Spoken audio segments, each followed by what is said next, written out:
こんにちは、レイムです。おっす、マリサだぜ。ご無沙汰してます。青子です。さ、今回は GSX つながりで、バーグマン400の新型を紹介するぜ。バーグマンの性能も気になるけど、名前の由来も気になるよな。ハンバーグ師匠？多分違う。そんな小ネタとか拾いながら、バーグマン400の変更点をまとめたぜ。鈴木唯一のビクスクの性能を見せてもらいましょうか。それでは、青月電子台、今回もスタートです。では、ゆっくりしていってね。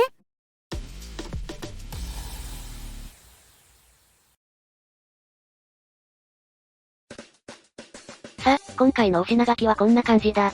1、バーグマンってどんなバイク？ 2、新旧比較。3、ライバル比較、です。じゃ、行ってみるか。1、バーグマンってどんなバイク？鈴木唯一の国内向け 400cc ビッグスクーター。だ。あれ、他には？返事がない。ただの屍のようだ。あ、ごめん。あんまし情報探せなくて。そんなに？そんな状況でも、なんとか情報の海に潜って見つけてきたので、聞いてくれるか？はい、喜んで。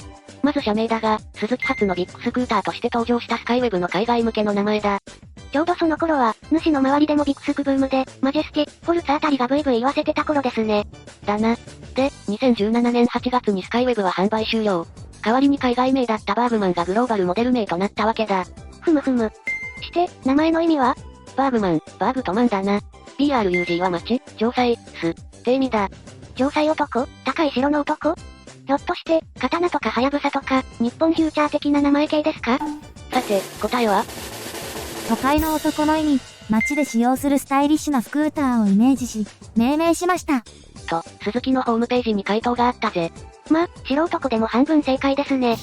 で、バーグマンには排気量違いのモデルもあるんですよね。グローバルモデルということで、125、200、400、650の4種類がある国内モデルは200と400がラインナップされてるぜ。違いは排気量だけ？生産国が違う。125と200は対鈴木モータース、400は浜松工場だって話だ。もちろん装備も違うぜ。200のアシスト装備は ABS のみだが、400はトラクションコントロール、ブレーキロックレバー、LED ライトなどが装備されてる。125cc のバーグマンストリートは国内は未導入だ。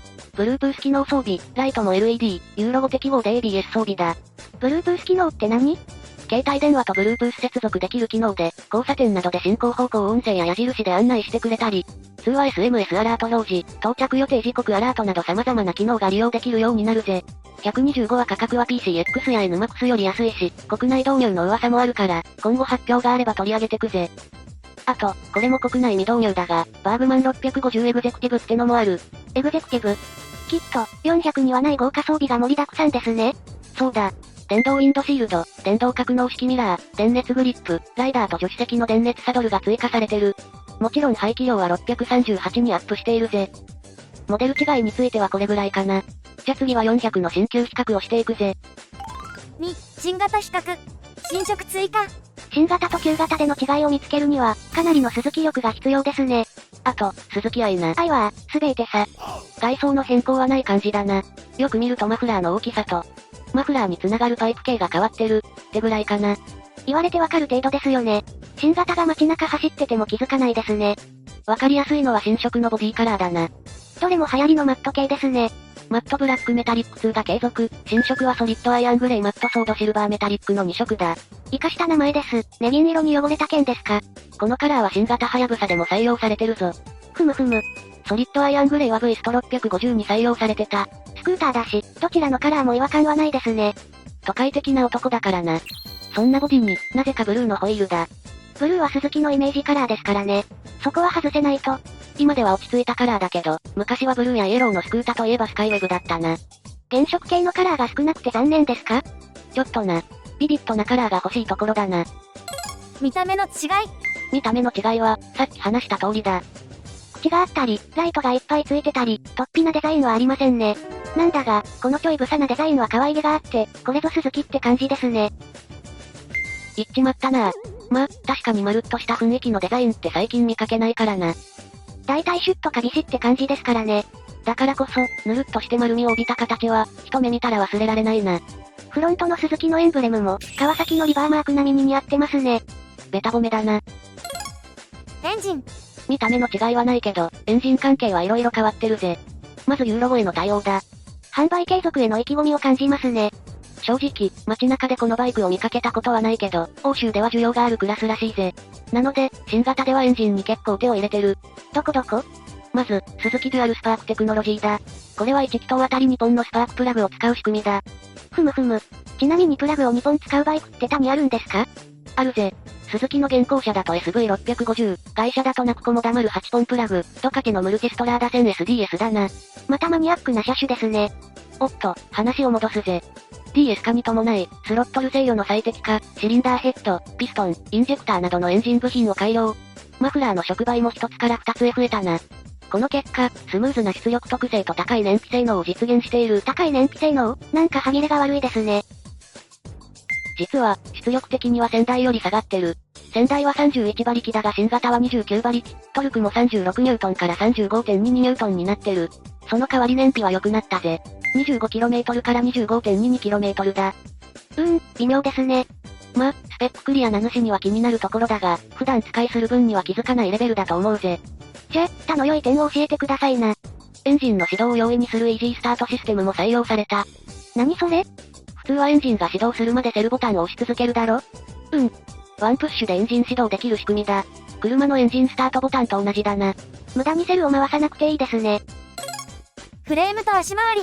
フレームは環状スチールフレームだな。フロントサスペンションは 41mm の成立サス、リアはリンク式モノサスで、7段階のプリロード調整が可能だ。リアサスが結構難しい場所についてますね。調整はどうやるの？簡単だよ。バイクを左に倒してリットを開いてアジャスターを回すだけだ。このあたりは先代の構成をそのまま継承してる。特に変更はないようだ。ブレーキ関連は？変更ないぜ。前後にポットで、前後にチャンネル ABS 装備だぜ。タイヤは？これも変更なしだ。フロントが120/70の15インチ、リアは150/70の13インチだ。前後異形タイヤってはよく見かけますが、2インチ違うのはあまりないですね。だな。でもそのおかげで乗り心地は良さそうだ。レビューも見たが、某スクーターみたいにお尻が割れそうって話はなかったしな。主要装備。トラクションコントロール。まずは新装備のトラクションコントロールだ。IMU 搭載？まさか、125のスポーツバイクに搭載したって話は聞くけど、スクーターで IMU 搭載ってのは聞かないな。前後輪の速度センサー、スロットルポジションセンサー、クランクポジションセンサーからの情報で、リアタイヤのホイールスピンを感知して制御するぜ。この機能はスイッチでオフにできるから、リアをスライドさせたいと。リアが滑った時点でアウトですよ。オフにしない方が賢明ですね。この重量だと、黄金の右足で地面を蹴ってもリカバリできませんよ。安全装備はフル稼働させときます。メーター公開。落ち着いたデザインで。ここだけ見るとまんま車のメーターだな。二眼で真ん中にディスプレイ。って形は、ジムニーみたいですね。で、中央部のマルチファンクション液晶には時計燃料計外気温計オドメーター。デュアルトリップメーター燃費計、航続可能距離計と瞬間燃費計を表示できるぜ。数字も大きくて見やすいですね。トラコン介入、凍結注意、エコランプは、独立したランプになってるな。わかりやすいですね。そういえば、スズキは凍結注意ランプをつけることが多いですよね。はやぶさにもついてたし。低温でのライディングは人にもバイクにも厳しいからな。スズキの優しさだな。安全運転してねってことですね。シート下トランクスペース。シート下には約42リットルの収納スペースがある。ヘルメット2個フルフェイス1個、オープンフェイス1個が収納できる。タンデム性能を売りにしてるから、2個収納は当然ですね。そういえば、PV の2人乗りシーンがなんとも、かんとも。あ、おっさん目線見てましたね。はい、見てました。フロントボックス。広々してますね。フロントボックスの収納量は確保できてる。実用重視だな。右側ボックスには DC ソケットがあるから、スマホの充電もできるぜ。イモビライザー、シャッター付けキーシリンダー。バーグマンはキーレス機能はなしだ。ちなみに200も125もエクスクルーシブモデルにもついてない。その代わりイモビに反応するキーシャッターがついてる。昔はキーシリンダーに色々いたずらされましたね。今では減ってるのかな？どうだろ。最近の駐車場は、スクーターよりロードバイクのが多いからな。盗難対策はしっかりしましょうね。セキュリティゲート。で、この装備だ。さすが鈴木ですね。ちゃんとわかってますね。地球ロックできるのは安心できるぜ。タイヤに U 字ロックだと、運ばれたらおしまいだからな。それに、ロックを外し忘れてタイヤに巻き込んでしまう可能性もあるからな。やりました？ああ、何度もな。ブレーキロックレバー。これ、便利なやつですね。ちょっとした坂道で止まりたい時に大活躍だ。有料道路の入り口でお金払う時とかな。この機能ですが、スクーター以外にも装備してほしいですね。ワンボタンでブレーキホールドできると、めっちゃ助かるのに。ないのかな？あるぜ。V スト 1050XT には、上り坂で停止した時にブレーキホールドしてくれる機能。ヒルホールドコントロールシステムを装備してるぜ。技術的に実現してるってことですね。するとあとはコストの問題ですか。だな。ぜひ物理的装置で実装願います。神様、仏様、鈴木様。3、ライバル比較。最後はライバル比較と価格だ。と言っても、国内メーカー 400cc 現行スクーターって、バーグマンぐらいしかいないんですね。だな。なので今回は外車スクーターも入れてみた。どこのバイク？ BMW とベスパとヤマハだ。では比較表、ドン。おう。BMW とは大きな価格差はないんですね。だな、外車がべらぼうに高ってことはない。BMW はカラー液晶メーターに、スマホ接続、キーレスに ASS が装備されてる。ベスパは、300cc には見えないデザインですね。写真だと、いまいちサイズ感がわかりにくいけどな。フロント肩持ちサスペンション、ASR 電子トラクションコントロール、TFT ディスプレイメーターが装備されてるな。ヤマハは？三輪という特殊な機構が特徴だな。スマートキー、スタンディングアシストと機能も充実してる。と、こんな感じだな。さ、レイムはどれを選ぶ？もちろん鈴木ですよ。個人的な思いですが、毎日乗るバイクが外車だと不安だし、ヤマハは維持費が気になりますし、ガチは選択だな。新型バーグマンは排ガス規制に対応したことで、価格アップだし出力も多少下がってる。そんなに気に入ったのなら、あえて旧型を選ぶのもありだな。新型より安くてパワーあるしな。400cc になると、価格もお高めなので、よく悩んで自分に合ったスクーターを選んでくれよ。では、今回の話は以上だぜ。次は青子のバイクニュースのコーナーです。あ、ニュースコーナーで元 GP ドイツ戦結果をネタバレしているから、気になる人はここでストップしてくださいね。こんにちは、青子の。やったぜ、マルケスが元 GP 第8戦ドイツ GP で優勝したぜ。今回は、レースの話ですね。ホンダファンとしては、これは話しておかないと。じゃ、あとは青子頼む。はい。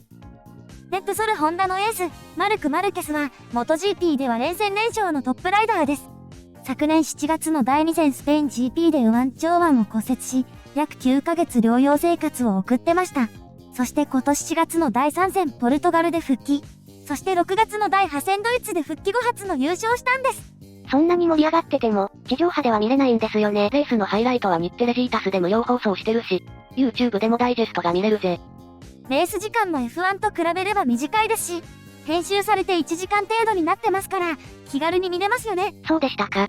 で、レースの内容ですが、マルケス不在の時は、トップが目まぐるしく変わる展開が多かったですが、今回は、トップに立ったらそのまま2位に差をつけてゴールっていつものレース展開でした。マルケスがトップを走る姿はドキドキだったぜ。レース後の表彰式では、目頭を押さえる様子に思わずもらい泣きです。今後のレースも、楽しみです。レッドブルホンダも好調だし、今年は元 GP と F1 のダブルタイトル、か？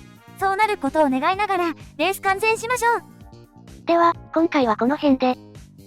それでは、See you!